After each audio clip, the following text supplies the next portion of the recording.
లో 56% మంది బీసీలు ఉంటే ఈ ప్రభుత్వం బీసీలకు ఇచ్చినటువంటి నిధులు 4% మాత్రమే.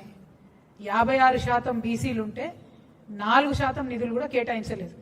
మేనిఫెస్టోలో ఎన్నికలలో వీళ్ళు ఫేకింది రాహుల్ గాంధీ గారు, సోనియా గాంధీ గారు, మొత్తం కాంగ్రెస్ ప్రభుత్వం ఫేకింది ఏంది కాంగ్రెస్ పార్టీ అంతా అన్నాడు.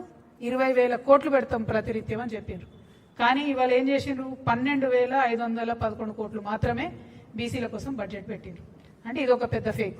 సెకండ్ ఏంటిది? ఎంబీసీకి ప్రత్యేకంగా ఒక మినిస్ట్రీ ఇస్తామని చెప్పిండ్రు. ఎంబీసీలో ఉండే చిన్న చిన్న కమ్యూనిటీస్ అన్నిటికీ కూడా కార్పొరేషన్లు ఏర్పాటు చేస్తామని చెప్పిండ్రు.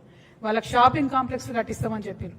ఎక్కడా కూడా ఆ దిశగా ఒక ముందడుగు వేయడం కానీ, మరి వృత్తి పనులన్నీ కూడా గ్లోబలైజేషన్లో పోతున్నాయి కాబట్టి వాటిని ఆదుకోవాలనే ఆలోచన కానీ ఎక్కడా కూడా లేదు.